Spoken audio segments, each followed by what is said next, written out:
আসসালামু আলাইকুম রহমতুল্লাহি ওবরকাতুহ। প্রিয় বন্ধুগণ,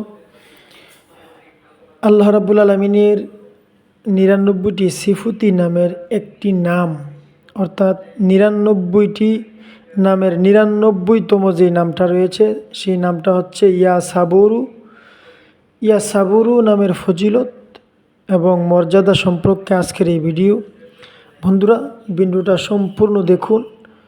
আমরা ইয়া সাবুরু আমল করলে আমরা কি ফজিলত পেতে পারি।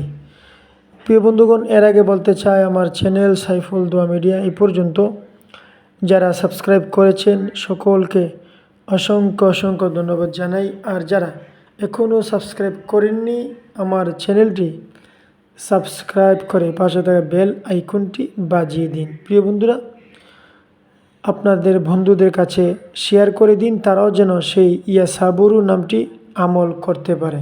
চলুন দেখি আমরা আল্লাহ পাকের ৯৯ নামের ৯৯তম নামটি ইয়া সাবুরু এর ফজিলত। প্রিয় বন্ধুগণ, এর ফজিলত সম্পর্কে লেখা রয়েছে।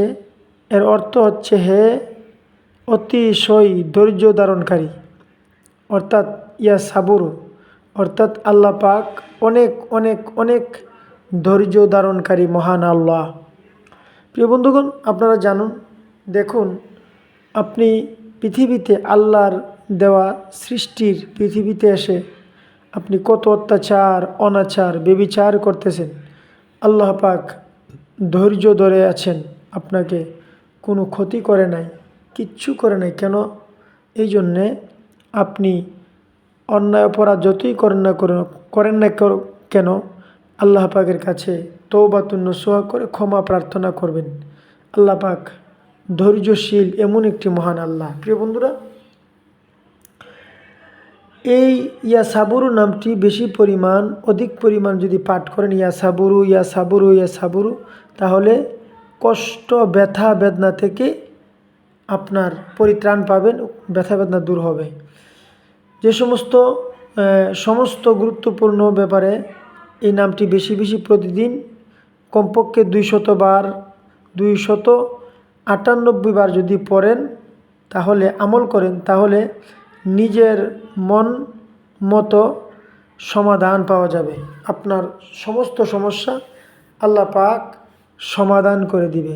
প্রিয় বন্ধুগণ, এই নামটি নকশা করে যদি কেউ লিখতে পারেন, লিখে ইয়া সাবুরু লিখে যদি আপনার হাতের মধ্যে রাখেন, কোনো রকম কষ্ট করতে হবে না। আল্লাহ পাক আপনাকে সুখ শান্তিতে দিন কাটিয়ে দিবেন। প্রিয় বন্ধুরা, এই নকশা ইয়া সাবুরু হরফগুলি লেখে সঙ্গে ধারণ করলে সন্তান হারা দুঃখ কষ্ট আপনার দূর হয়ে যাবে। আপনি কোনো দুঃখ কষ্ট করতে পারেন। মোট কথা হচ্ছে, যতই কষ্টে থাকেন না কেন, ইয়া সাবুরু আপনি যদি পড়েন, তাহলে আল্লাহ রাব্বুল আলামিন আপনার দুঃখ কষ্ট দূর করে দিবে। কষ্ট থেকে পরিত্রাণ পাবেন, আপনি কষ্ট করতে হবে না। আল্লাহ পাক ধৈর্যশীলদের পাশেই আছেন। আল্লাহ পাক বলেন, আমার বান্দা যদি ধৈর্য ধারণ করে আমি তার পাশে থাকি।